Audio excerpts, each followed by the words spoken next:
বিসমিল্লাহির রহমানির রহিম। আসসালামু আলাইকুম। কেমন আছেন সবাই? আজকে আমি চলে এসেছি কিছু গ্রামার্সের ইম্পর্ট্যান্ট রুলস নিয়ে, যেগুলো আমাদের পরীক্ষায় সচরাচর প্রায় এসে থাকে। যেমন 1 নম্বর রুল হচ্ছে কম্পারেটিভ সেন্টেন্স। কম্পারেটিভ সেন্টেন্স তো আমরা সবাই চিনি, যেমন যেখানে ব্যাটার, গ্রেটার, শর্টার, স্মলার, তারপর হচ্ছে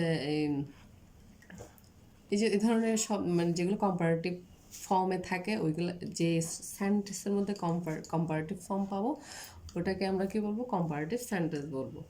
একঘাতি কম্পারেটিভ ওয়ার্ড থাকলে, মানে একটা সেন্টেন্সে যদি আমরা দুইটা কম্পারেটিভ ফর্ম পেয়ে থাকি, তখন থাকলে অ্যাডজেক্টিভ বেস প্রিপোজিশন বসে, অর্থাৎ যার সাথে যেটা বসে। যেমন অনেকে দেন দেন অনেকগুলো ওয়ার্ডের সাথে দেন বসে, কিছু ওয়ার্ডের সাথে টু বসে, কিছু ওয়ার্ডের সাথে ফর বসে। এই জিনিসগুলো আমাদেরকে মেনটেন করে কি করতে হবে?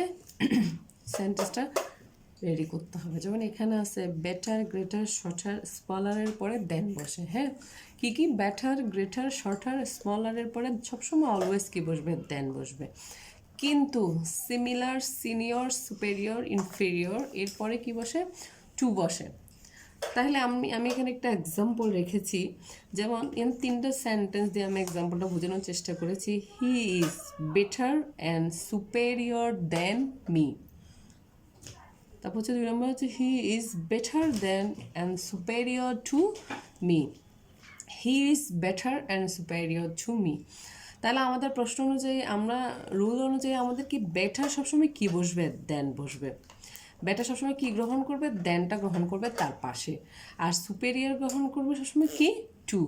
তাহলে আমি দেখতে পাচ্ছি এখানে প্রথম সেন্টেন্সের মধ্যে হি ইজ বেটার পরে কি নেই? দেন নেয়। তাহলে এটা কখনোই কি হবে না? রুল অনুযায়ী সঠিক হবে না। তারপর সেকেন্ড সেন্টেন্সে যেমন হি ইজ বেটার, বেটার সাথে কি আছে? দেন আছে। অ্যান্ড সুপেরিয়রের সাথে কি আছে? To me. তাহলে সঠিক আনসার হচ্ছে এইটা। আর সেকেন্ডটাতে হচ্ছে হি ইজ বেটারের সাথে কি নাই? দেন নাই। তাইলে এটাও কি হবে না।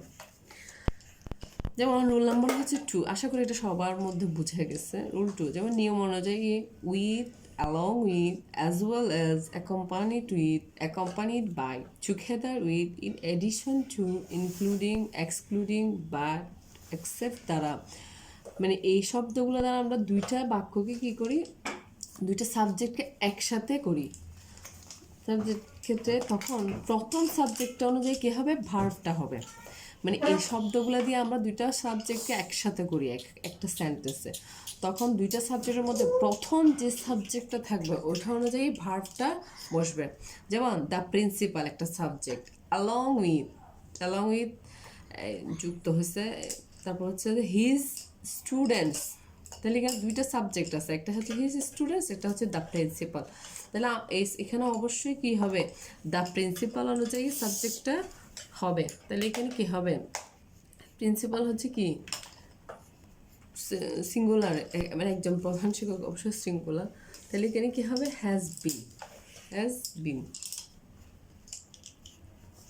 Has been planting trees for 2 hours, been 2 hours। তারপর রুল নাম্বার 3, আনকাউন্টেবল নাউনের পূর্বে সবসময় মাছ বসে। সবসময় কি বসে? মাছ বসে, মেনি বসে না। যেমন I have dash work to perform. Work হচ্ছে কি? একটা আনকাউন্টেবল নাউন, যেটাকে কি করতে পারবো না? আমরা গণনা করতে পারবো না। কাজকে কখনোই কি করা যায় না? গণনা করা যায় না। সেজন্য এটার সাথে কি বসবে? অবশ্যই মাছ বসবে। বাট এখানে যদি হয়তো পেন, তাহলে কি করতো? মেনি বসতো, কারণ পেনকে কি করতে পারি? আমরা গণনা করতে পারি। থ্যাংক ইউ গাইস, আসসালামু আলাইকুম।